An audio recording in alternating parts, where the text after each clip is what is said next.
Podemos tomar nuestros asientos y quiero darle la bienvenida a todos.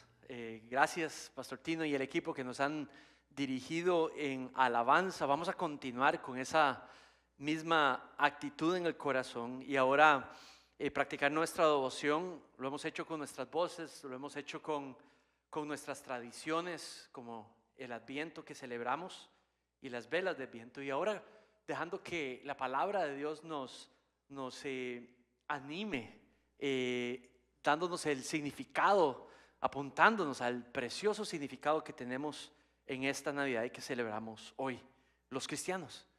Si usted no me conoce, mi nombre es Manrique Salazar. Si está visitándonos recientemente, quiero darle la bienvenida. También si están conectándose en casa por internet, les damos la bienvenida también al resto de la familia. Gracias de verdad por congregarse y responder a ese llamado de reunirse como familia en Cristo. Vamos a continuar nuestra serie de Adviento y es el cumplimiento. Voy a disculparme, no voy a hacer por una cuestión de tiempo, no voy a hacer el sermón de niños. Vamos a avanzar porque tenemos la comida y ya hay comida que está preparándose. Así que vamos a avanzar dentro de lo que es el sermón formal de la congregación. Vamos a orar y pedirle al Señor nos guíe en esta tarde. Padre, pedimos tu guía, Señor. Permite que tu palabra, Señor, nos ilumine por medio de tu Espíritu. Podamos reconocer la verdad en el texto y el llamado que haces en el texto, Padre, en esta preciosa narración que tenemos en tu palabra. Guíanos, Padre, y llena nuestros espíritus de tu gozo, de tu paz, de tu esplendor. En el nombre de tu Hijo Jesús pedimos esto. Amén. Yo vengo de una familia costarricense alemana y muchas de las tradiciones venían del lado alemán, no tanto del costarricense. Y una de las tradiciones que teníamos era en el 24 en la tarde llegábamos a la casa de mi abuela, todos los nietos, como 30, 25 nietos, y llegábamos y nos quedábamos esperando. Y luego la casa de mi abuela estaba en oscuridad completa, ya como para las 6, oscuro afuera, oscuro adentro, y estábamos jugando todos sudados, y de pronto en la sala nos damos cuenta y se encendía una luz, una velita. Y había una campanita y eso quería decir, ¿verdad?, que podíamos entrar. Y entrábamos y en la sala estaban todos los adultos con velitas, estaba el árbol de Navidad y nos sentábamos al pie del árbol y mi abuela nos narraba historias, nos hablaba de la venida del niño Jesús y en su tradición, la que ella había recibido en su mejor capacidad, nos narraba las historias. Desde niño yo tenía el escucharla describir allá en Alemania y todas las cosas que ella vivió, pero también cómo ella en su fe y cómo practicaba su fe, era precioso. Hoy tenemos aquí una narración, hemos venido estudiando a un contador de historia profesional. Este es un historiador, Lucas es un historiador.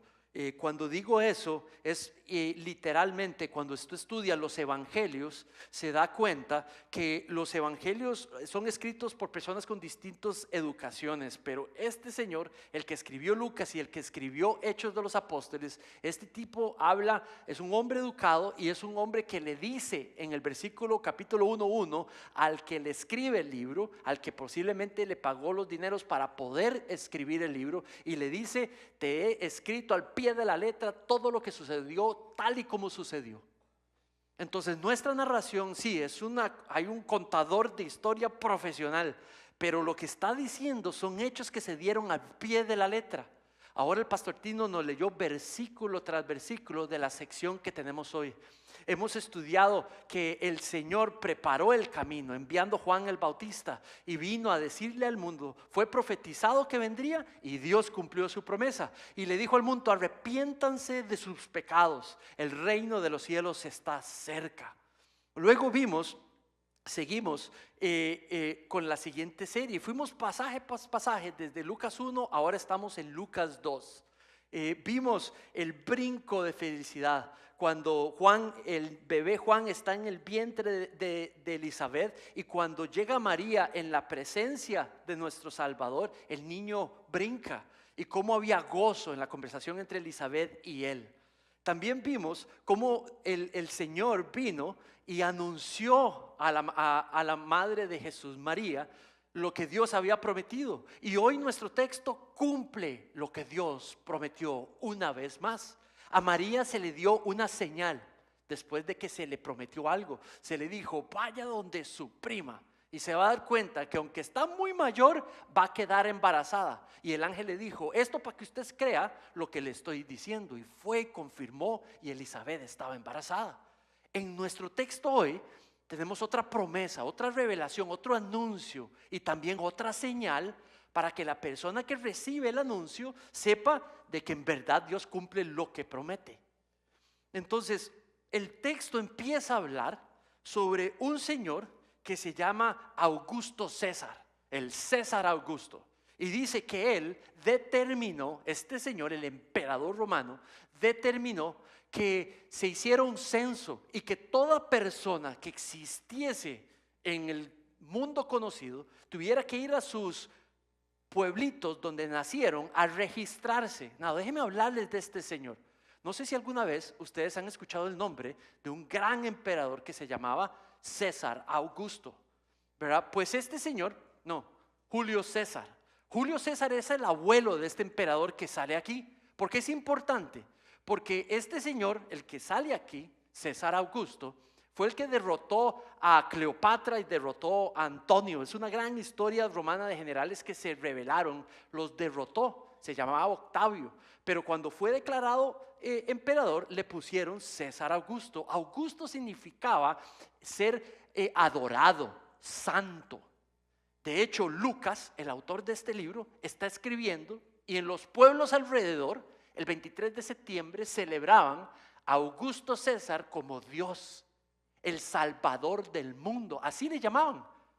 Entonces, cuando Lucas escribe el Evangelio y esta sección y pone exactamente lo que sucedió en el mundo romano, alrededor de él le decían a César Augusto el Salvador del mundo. Entonces el texto empieza a describir cómo poco a poco eso lo va desconstruyendo para traer la verdadera verdad que Lucas quiere enseñar, y es que Dios envió a un Salvador real, no uno de pacotilla o no uno chiquitito, pero a un Salvador real. Entonces empieza a hablar de cómo el primer censo fue dado, y esto empuja a José y a María a tener que moverse obligadamente de su lugar de confort donde estaban sus papás, ella embarazada, jovencita, y la mueve el edicto para hacer este censo y ir hasta Belén, un lugar lejísimos, como entre 80 y 100 millas. Esta mujer joven junto con su esposo tienen que dirigirse hacia ese lugar. Entonces, ¿cómo le puedo decir? Viaje era un viaje terrible. El texto no dice que iba montada en un animal. No hay ninguna descripción de eso. Posiblemente es posible que tenía que ir caminando. Imagínense los días para llegar caminando. O posiblemente también pudo haber ido montada en un animal. El frío, las noches que tenían que acampar para poder llegar a ese lugar. Y dice el texto que cuando llegaron, no había lugar donde quedarse. Todos los lugares que eran diseñados para que la gente que visitaba el pueblo pudiera quedarse estaban ocupados. No parece, el texto no describe gente preocupada porque ya ella va a dar a luz, a ver cómo la ayudan. Parece que hay una indiferencia general, y empieza a describir cómo estas dos personas llegan en tal condición. Ahora, ¿por qué cuento esto? ¿Por qué es importante? Porque a veces nosotros los cristianos tenemos una visión errada de la natividad, de la escena de natividad. Por ejemplo, si usted va a mi casa y usted va a la sala, usted va a ver ahí el pasito, ¿verdad? Donde tiene esto tan bonito y los elementos del pasito, y es precioso, es una preciosa tradición. Posiblemente usted también lo tiene. Pero la escena del nacimiento es descrita en nuestros hogares o en nuestras tradiciones con las figuritas que hacemos como una escena bellísima, como una escena muy linda. ¿Y sabe qué? Perdemos completamente el punto que quería decir Lucas cuando hacemos eso, porque no había nada de bonito en esa escena. Déjame probártelo. Entonces, cuando el texto empieza a hablar, empieza a describir los eventos, dice que llegan al lugar a inscribirse, comprometida para casarse, versículo 5, para inscribirse con María, comprometida para casarse con él, cual estaba encinta. Sucedió que mientras estaban ellos ahí, se cumplieron los días de su alumbramiento. Entonces van en el camino, llegan al lugar, no hay donde quedarse e inmediatamente empieza a dar a luz. Están los dolores, está en el temor. Yo he podido estar presente en 3 partos y en el proceso de 3 partos. Y cada uno de los elementos que hay cuando una mujer entra en el proceso de traer el niño fuera de su vientre. Los dolores, los sudores, toda esa circunstancia. También he podido estar lo que uno siente como el papá del niño, viendo a la persona que uno ama en sufrimiento, todos los distintos elementos que hay allí, lo tenso y lo duro que es eso. Entonces no saben, viene este momento, se quiebra la fuente, ya está dando luz y no tienen dónde quedarse. Y el lugar que único les proveen es un lugar donde todo el mundo lleva a los animales para que coman, pero es el mismo lugar donde los animales defecan. Entonces, es un sentido de pobreza extrema, no tienen dónde estar. Y el único lugar donde pueden estar es un lugar maloliente, es un lugar no sanitizado, es un lugar no limpio, no es un lugar silencioso donde sufrir dolor, no es un lugar que huele rico, no hay aceites esenciales saliendo ahí para traer un aroma precioso. Hay temor, hay ansiedad, hay frío, hay viento y están completamente solos. Esta mujer joven solo tiene a su marido, un carpintero, digamos un trabajador de la madera que no tiene experiencia en esto y es el único que la puede atender para traer el niño a luz. Entonces la escena ahora ya se pinta no tan linda. Dice el siguiente versículo: sucedió que mientras estaban allí se cumplieron sus días de alumbramiento y dio a luz a su hijo primogénito. Ahora, ¿cuál es la razón de que este historiador quiere colocar esa escena tal y como sucedió? Para recordarnos la simbología.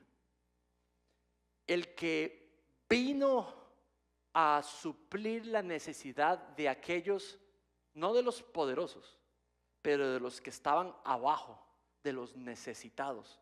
Aquel que vino a suplir la mayor necesidad de los que se conocen como necesitados, los que se reconocen y confiesan como necesitados de Dios, empezó sus días en la tierra en necesidad. No nació como un príncipe, no nació como un rey, nació como nace un esclavo. Nació como nace los de abajo, porque por los de abajo vino a morir. Por los que se aceptan ser de los de abajo, pobres en espíritu y humildes, que necesitan salvación y perdón, a esos vino a rescatar. Y entonces la escena ahora entra en contexto. Entra en contexto.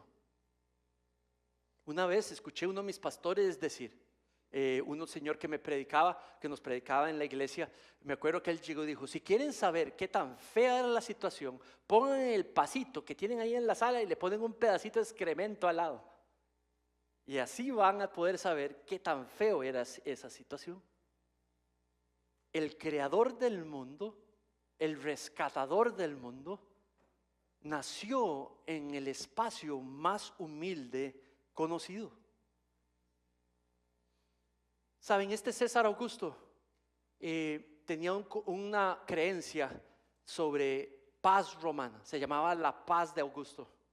Este señor entraba en un pueblo ajeno y lo conquistaba y mataba a todos los hombres y esclavizaba a todas las mujeres y a todos los niños y a todos los ancianos, y a ese proceso le llamaba la paz de Augusto. Pero la paz de Augusto era una paz oscura y sometía a cada uno de estas personas, los sometía a su explotación y los estrujaba hasta sacarles el mayor del dinero para poder, se le llamaba impuestos, y le quitaban hasta lo máximo los impuestos para él poder financiar su imperio. Entonces hacía los censos para que todo el mundo él supiera dónde estaba, dónde vivían y cuánto ganaban, para entonces establecer cuánto les cobraba. Este tipo llamado el Salvador del mundo en nuestro texto está puesto simplemente como un peoncito utilizado por Dios para traer a María y para traer a José al lugar, al momento donde él quería, para que se hiciera y se cumpliera su palabra. Entonces mira, la situación compleja en la que está María y en la que está José bajo el plan de Dios, Dios utilizando a este gran pagano pecador para poder cumplir su plan. Este tipo, el Salvador del mundo, no es nadie que cualquier ser humano hoy en la tierra, viviendo y haciendo bajo la mano soberana de Dios, que controla a todos y controla todo. Dios prometió un Salvador. Y prometió un Salvador para ti, y un Salvador para ti, y un Salvador para mí, porque lo necesitábamos. Y solamente los que reconozcamos necesidad de salvación, aceptamos ese Salvador. Y nos salva para siempre.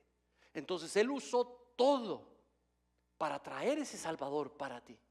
Y eso es lo que celebramos hoy. Eso es lo que celebramos en Navidad. Un rescatador, un Salvador real. La palabra Salvador significa rescatador, alguien que rescata de los enemigos, alguien que rescata de las necesidades, alguien que rescata de las necesidades materiales o físicas, alguien que rescata de las necesidades espirituales, alguien que rescata de las realidades que provoca el pecado en el mundo o en nosotros mismos. Y nos trae a un lugar mucho mejor, un lugar, una posición frente a Dios completamente distinta. Ese es un Salvador real, y ese es el Salvador que nació. Pero ese es el Salvador que creció, y ese es el Salvador que se entregó para ser clavado en un madero por el perdón de tus pecados y los míos. Y ese es el Salvador que fue resucitado de entre los muertos, y dice que por el poder del Espíritu resucitó de entre los muertos. Alguien muerto recobró vida, y esa misma vida poderosa en el Espíritu es la que Él provee cuando entrega su Espíritu al morar en los creyentes. Y esa es la vida que celebramos tú y yo por gracia y por medio de la fe. Mira el que es descrito, al que nació en ese lugar donde comían los animales. El Verbo se hizo carne y habitó entre nosotros, y vimos su gloria, gloria como del Hijo unigénito.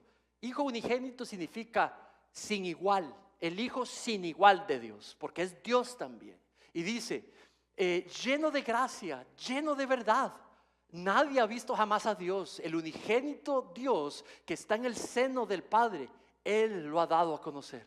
Este es el Salvador real, Dios en persona, que vino a dar a conocer a Dios y a decirle al mundo que Dios quiere ser conocido en carácter y en obras, y nos permitió conocerle, conocer su voluntad. Y ese es el Salvador que celebramos hoy.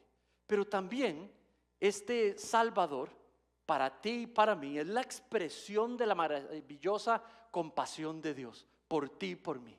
Este Salvador real que celebramos hoy es la expresión más maravillosa de la compasión de Dios por la necesidad tuya y mía. Versículo 8 dice: en la misma región habían pastores que estaban en el campo, cuidando sus rebaños durante las vigilias de la noche. Y un ángel del Señor se les apareció, y la gloria del Señor los rodeó de resplandor, y tuvieron gran temor. Pero el ángel les dijo: no teman, porque les traigo buenas nuevas de gran gozo, que serán para todo el pueblo. Porque les ha nacido hoy en la ciudad de David un Salvador, que es el Cristo, el Señor. Entonces ahora vemos cómo en el texto nos describe cómo Dios viene a hablar a aquellos que eran de los de abajo en la sociedad. Los pastores eran conocidos como simples personas que no poseían mucho y que vivían a poquito con lo que tenían. Lo que producían lo gastaban en sus necesidades básicas. Trabajaban para proveer para sus familias. Eran como lo raso de la tabla de trabajadores. Eran personas que no eran ni educadas, ni inclusive por algunos eran considerados como desobedientes, porque como tenían que estar en los campos cuidando el ganado, cuidando las ovejas, entonces se perdían de muchas ceremonias de la ley y los consideraban como se echaban para atrás los fariseos. Pero lo que sí dice el texto es que estos hombres estaban en el campo trabajando bajo el frío en la noche y se turnaban para poder cuidar el rebaño día tras día. Cuidaban del rebaño ante lobos o cualquier depredador y los cuidaban. Y dicen que están allí cuidando y de pronto, dice que de pronto los ángeles aparecen al lado de ellos. No fue como que los vieron venir, no fue como que de pronto se volvieron y los vieron detrás. No, dice que de pronto fueron sorprendidos y estaban allí. Y dice que se aterraron, que tuvieron temor donde vieron esto. Y dicen que la gloria de Dios lo llenó todo. Cuando dice la gloria lo llenó, también algunas traducciones dicen lo iluminó todo. Entonces nada más quiero que te imagines este espacio completamente oscuro. Y estás tú en la oscuridad sabiendo que estás expuesto a la intemperie, expuesto a todos los peligros. Y de pronto vuelves a ver a tu derecha y está este ser que no lo viste venir y aparece de pronto y al mismo tiempo ves cómo lo alumbra todo. Y dice que eso fue exactamente como sucedió. Y dice, sigue diciendo, narrando Lucas y dice, se les presentó y la gloria los rodeó de resplandor y tuvieron gran temor. Saben, los pastores representan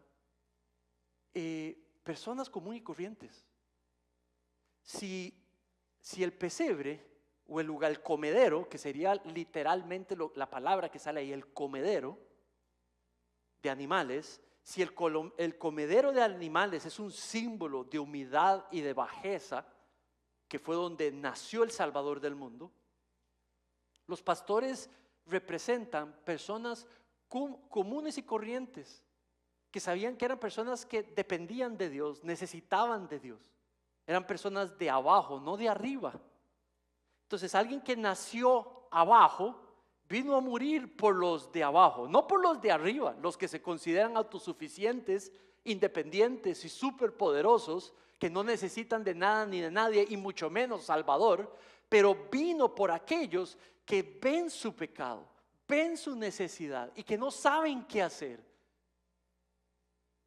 Los pastores nos representan a ti y a mí. Y entonces dice el versículo 12, esto les servirá de señal, ha nacido un niño. Dios vio nuestra necesidad, Dios vio nuestra mayor necesidad. ¿Sabes? Celebramos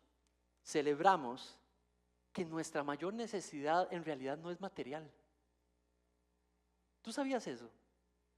La Biblia enseña que independientemente de cómo está tu situación financiera, o cómo está mi situación financiera, o cómo podría estar mañana, esa bajo un Dios soberano, esa no es tu mayor necesidad. Porque el Dios soberano está ahí para controlar eso. Y Él es el proveedor. Pero tampoco es nuestra salud física nuestra mayor necesidad. Aquí podemos ver distintas representaciones de necesidades físicas. Podríamos haber necesidades espirituales o emocionales o intelectuales aquí presentes, distintos grados. Pero en realidad esa para Dios no es la mayor necesidad. La mayor necesidad del ser humano, tal y como él nace, es que nace separado de Dios y dominado por el pecado. Y él vino compadecido, en amor, en expresión de solidaridad por aquellos que Él crió, su más preciosa creación, portadores de su imagen, vino en expresión de esa compasión, en expresión de ese amor. Juan 3:16 dice, porque tanto amó Dios al mundo, que envió a su Hijo a morir para que todo aquel que crea no se pierda, pero se salve. No de la voluntad del ser humano, pero de la voluntad y por la voluntad de Dios.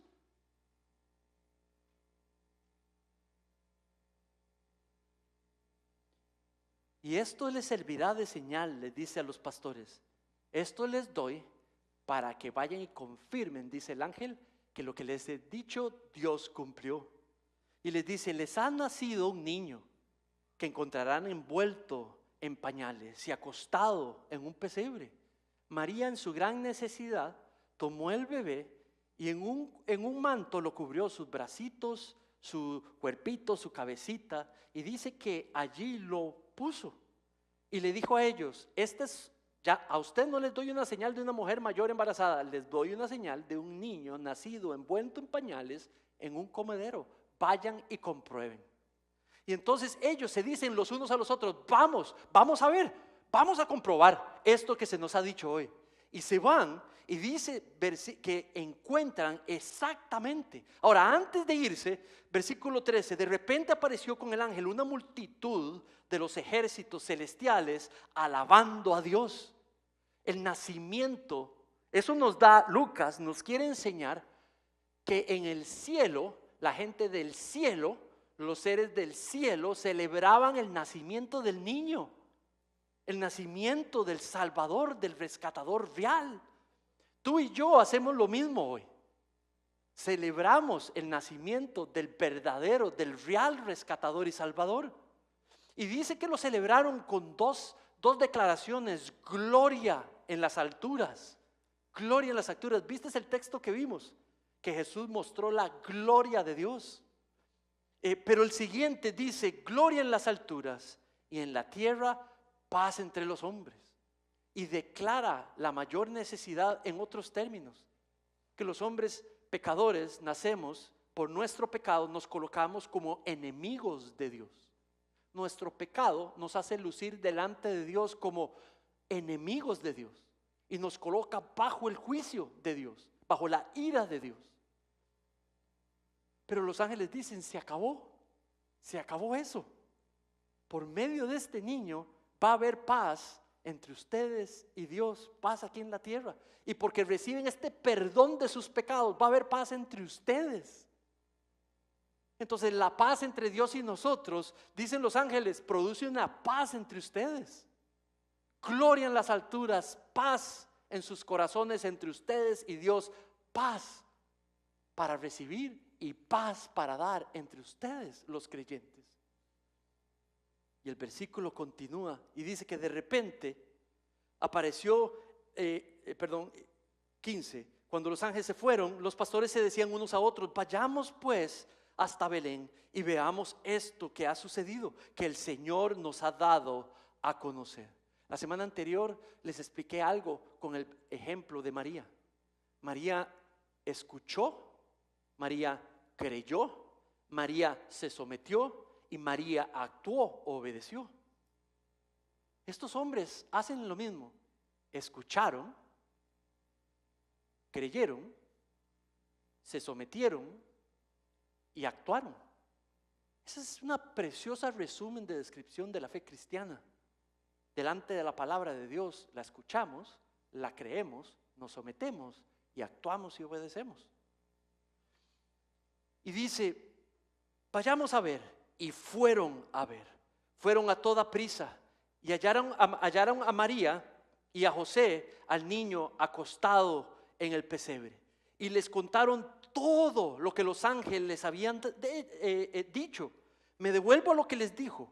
Les ha nacido hoy en la ciudad de David un Salvador. Un Salvador es un rescatador, un liberador del poder del pecado, de la enemistad con Dios, de tener que pagar por nuestros pecados, de vivir sin relación con Dios, sin la presencia de Dios. Nos rescató de esa situación y hizo posible estar en una relación con Dios, vivir para la gloria de Dios, servirle, vivir para adorar a Dios de una manera dependiente de Dios. Y eso es lo que hace por el poder del Espíritu cuando después de que ponemos nuestra fe en Cristo Jesús, celebramos nuestro rescatador, el nacimiento de nuestro rescatador. Mira lo que dice Primera de Corintios: vino por los pobres en espíritu, no por los orgullosos, no es por los que se creen autosuficientes, pero los que se pueden reconocer dependientes. Pues consideren, hermanos, su llamamiento. No hubo muchos sabios conforme a la carne, ni muchos poderosos, ni muchos nobles, sino que Dios ha escogido lo necio del mundo, no lo que el mundo considera sabio, pero lo que el mundo considera los de abajo, los ignorantes. Dice, para avergonzar a los sabios. Y Dios ha escogido lo débil, no los poderosos, pero lo débil del mundo, para avergonzar a lo que se considera fuerte. También Dios ha escogido lo vil y despreciado del mundo, lo que no es, para anular lo que Dios es, para que nadie se jacte delante de Dios. Ha sido por gracia, sin merecerlo, que Dios se ha colocado su vista sobre los pecadores y ha provisto salvación. Y aquellos que por la iluminación del Espíritu reconocemos esa necesidad, venimos y recibimos lo que Dios resolvió y el medio que Dios utilizó para resolver esta necesidad: Cristo, la cruz, la tumba vacía y la fe para la gloria de Dios.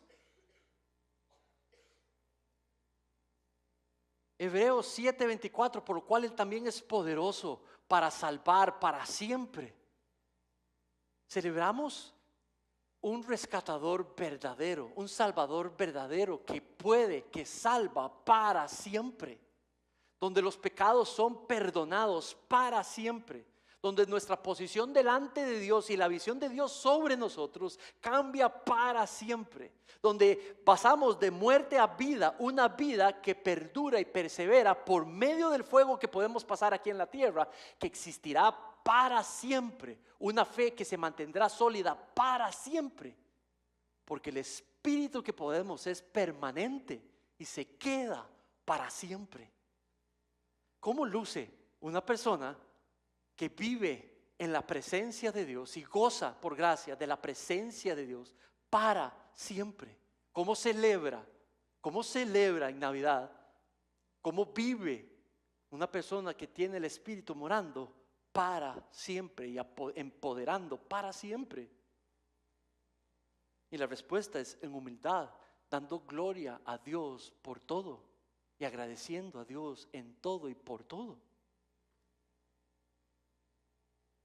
Hebreos 4:15, porque no tenemos sumo sacerdote que no puede compadecerse. Cristo tomó forma humana, sabe lo que es vivir en la tierra, sabe lo que hace el pecado, sabe lo que es la tentación, sabe lo que es la necesidad. Y porque fue hombre, 100% hombre, se compadeció de nosotros por nuestras flaquezas. Si uno que ha sido tentado en todo como nosotros, pero sin pecado. Aquel que vio la necesidad humana y se entregó para poder resolver la necesidad humana. Un salvador, todo eso es lo que significa un salvador. Pero al mismo tiempo lo llamó, el ángel dice, el Cristo. Dice, el mismo cargó nuestros pecados. El Cristo era el nombre del Antiguo Testamento para aquel que sería trasquilado por nuestras transgresiones. Isaías 53. El Cristo, el Mesías, era el prometido, aquel que vendría, el siervo sufriente, el rey humilde montado en un burrito, ese que vendría a traer una paz distinta que la de Augusto, donde Augusto sacrificaba a los demás para su propia satisfacción. Este Salvador vendría a sacrificarse él mismo en persona por el perdón de los que él amaba. Lucas quiere comparar al Salvador del mundo que los romanos llamaban versus el Redentor del mundo que Dios envió.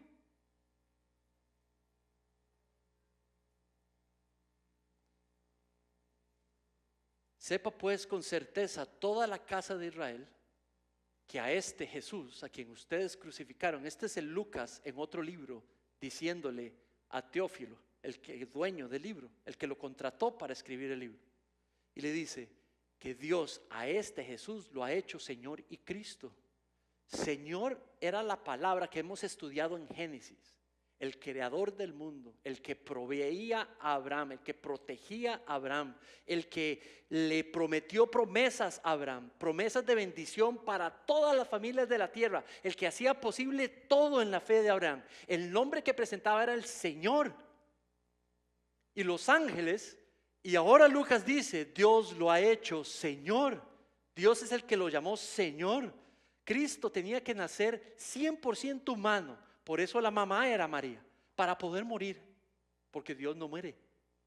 Pero Cristo tenía que ser 100% Dios para poder pagar y para poder cargar con todo el pecado del mundo. Cuando dice Señor es porque ha sido puesto en autoridad sobre todo. Él mismo lo dijo. Él mismo lo dijo en Mateo 28, dijo: toda autoridad me ha sido dada tanto en la tierra como en los cielos. Y le dijo a la iglesia: vayan y hagan discípulos de todo tipo de gente, de los de abajo y de los de arriba, de todo tipo de gente, bautizándolos en el nombre del Espíritu Santo, en el nombre del Padre, en el nombre del Hijo, enseñándoles todo lo que yo les he llamado a obedecer. Y luego ese Señor, creador de todo, soberano sobre todo, le dijo a la iglesia, antes de ascender, y le dijo: y yo les prometo que yo voy a estar con ustedes hasta el fin de los tiempos. La iglesia celebra la presencia para siempre de Dios. La iglesia no va donde va. La iglesia no sufre y Dios está ya distante observando a la iglesia sufrir. No, Dios está presente en los corazones de la iglesia y sufre con la iglesia. Dios está presente con su iglesia y Dios empodera a su iglesia para que su sufrimiento sea usado para su gloria. Tal y como utilizó ese nacimiento tan difícil María y José para hacer su plan, sigue utilizándonos para su gloria, usándolo todo para que se logren sus planes. Saben, este Salvador tuyo y mío nació para que pudiese morar en nuestros corazones. María responde con fe y María dice a todo lo que estos hombres les dicen, y les dice, dice que ella pesa lo que está escuchando y lo guarda en su corazón, lo medita, lo valora y lo aprecia y lo obedece. Y dice que los pastores salen de allí glorificando, dándole adoración a Dios por todo lo que había sucedido. Saben, la escena es difícil, pero el contenido de la información de lo que Dios había hecho y lo que Dios había cumplido le levanta el ánimo a los pastores y salen a celebrar lo que han creído. Iguales ustedes y yo celebramos lo que hemos creído. Mira este pasaje y con esto termino. Cristo, Jesús, el cual aunque existía en forma de Dios, no consideró al ser igual que Dios como algo a que aferrarse, sino que se despojó a sí mismo, tomando forma de siervo, forma de esclavo. Nació como esclavo, tomó la forma de esclavo y tomó el rol de esclavo.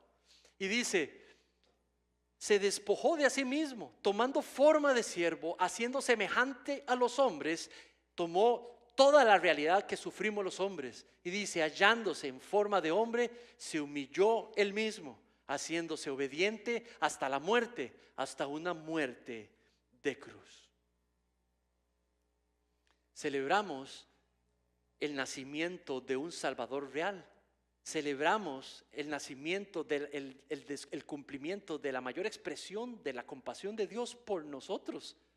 Celebramos el milagro que es que Cristo ha nacido en nuestros corazones, y se lo contamos de ese gozo de experimentar la nueva realidad que vivimos en Cristo. Salimos a contárselo a todo el mundo, salimos a decírselo a todo el mundo. Somos invitados. Esto es una encarnación preciosa que celebramos. Esto es un Salvador maravilloso que celebramos. Es digno de nuestras celebraciones, mis hermanos, familiares, personales. Vamos a orar y concluir con un cántico más, nuestro tiempo juntos.